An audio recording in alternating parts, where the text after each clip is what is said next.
And now it carries you. All right, hello everyone and welcome. So basically what we're going to do is looking at the research notes, which we are not doing overly well. So if you go to your classroom page, which would be, so if you go to your Office Home, you click on Classroom, you click on either 8 Maths A, or don't click on Maths because it's Science. So 8 Science A, 8 Science B, go to the Content Library and you'll have your assignment websites. The research notes section of the assignment needs you to tell me exactly what is going on. So explain in detail what is happening with the test. Basically, all your answers will be found in these websites. It requires you to read though. If I go to the great source of Wikipedia first, I start reading about what lime water is. It's the common name for the diluted solution of calcium hydroxide. That's CaOH2. So as we scroll down, because you've read all of that, the chemistry, holy moly, that might be what we're looking at. Carbon dioxide passed into lime water gives a milky solution. Where did the carbon dioxide come from? The carbon dioxide comes from your breath that you're blowing through your straw.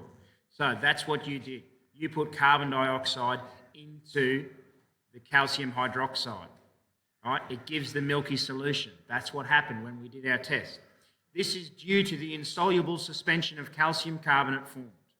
So when we look at this equation here, that is calcium hydroxide. It's an aqueous solution. That is carbon dioxide. So you've got lime water, calcium hydroxide, plus your breath, and you end up with calcium carbonate and water. Calcium carbonate is an insoluble suspension. Your job is to now find out what the hell an insoluble suspension means so that you can then explain why does it give that milky colour? Why does it give that cloudy appearance? Because you've got water. Water's clear. But basically what it's saying is you have calcium carbonate in the water. So you've changed the structure of the liquid. It's gone from calcium hydroxide and it's now calcium carbonate with water. That's what you need to do to explain that. If you go to our home tutoring friends from across the ditch, right, and go right down, look at the discussion section, right, it looks at that a little bit as well, right? So it's talking about carbon dioxide, blah, blah, blah. There's a little bit more information that might help you. Moving on to heating copper sulfate.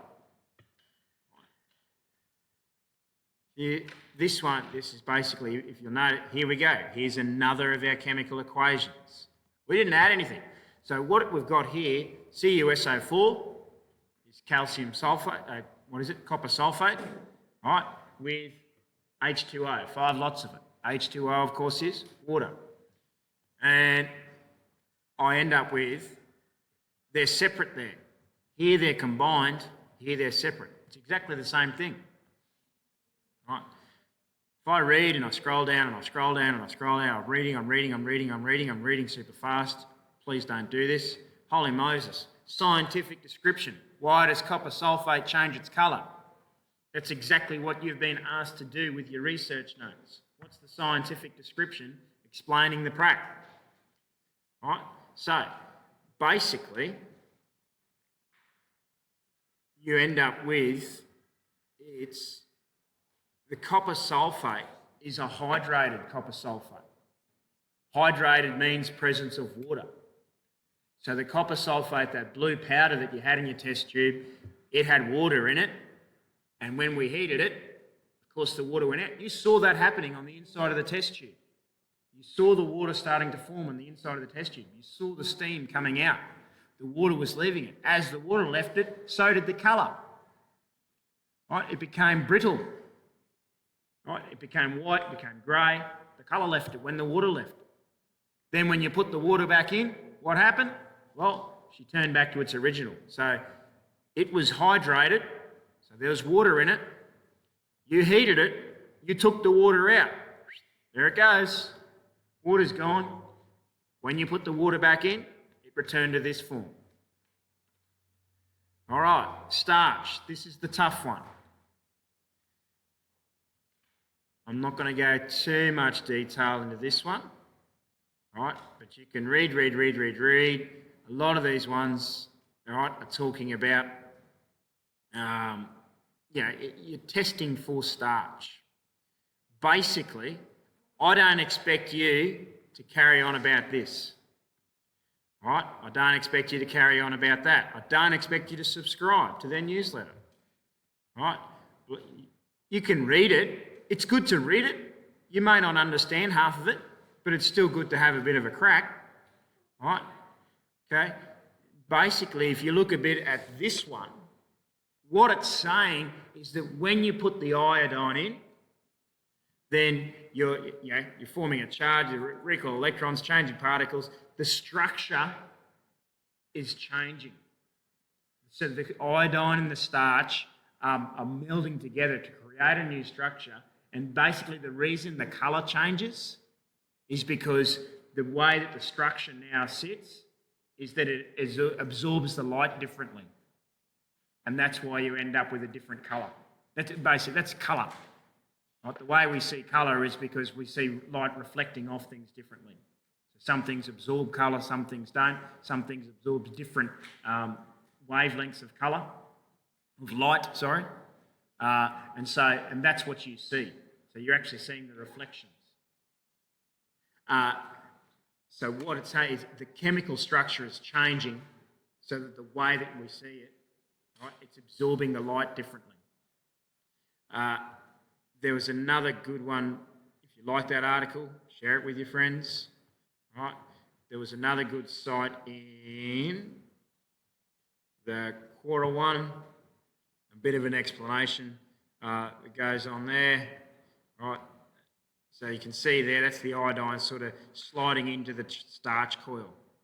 So the iodine melds in with the starch, and so it appears differently. Okay, because it has changed.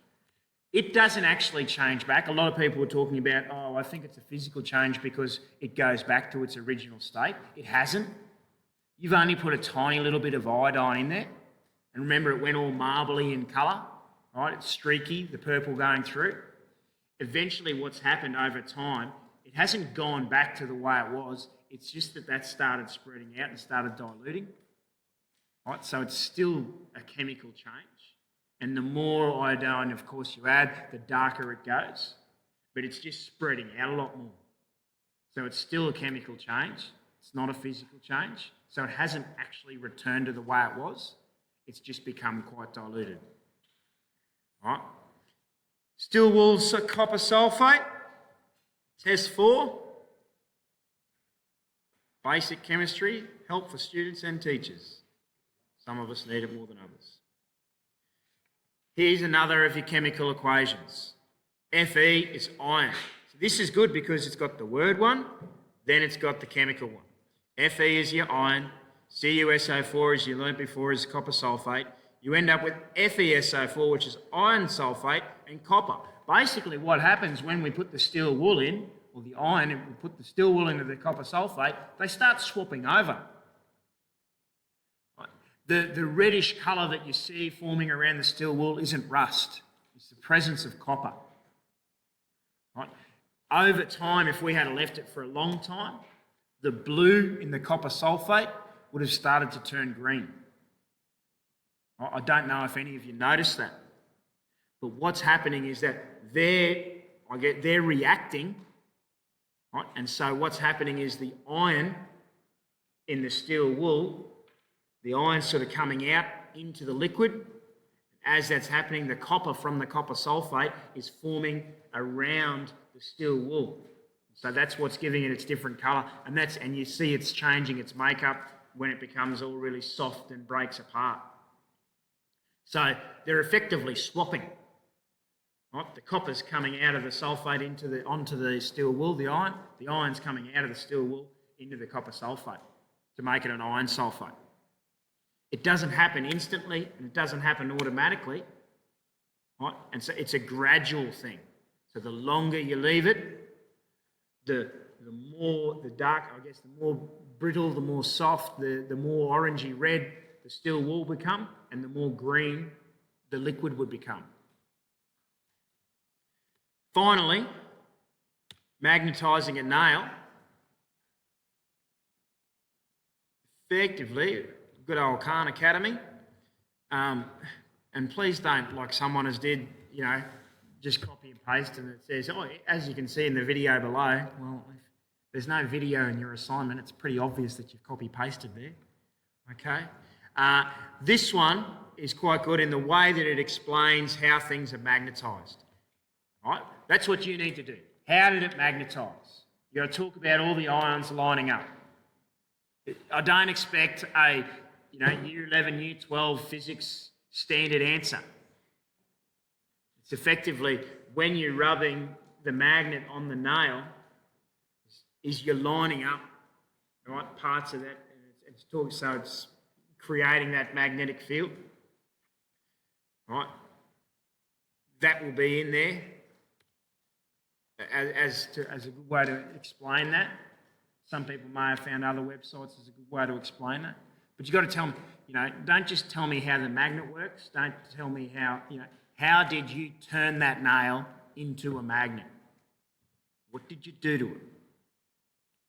That's it. The scientific explanation of those 5 tests in simple language. Anyone want to say anything?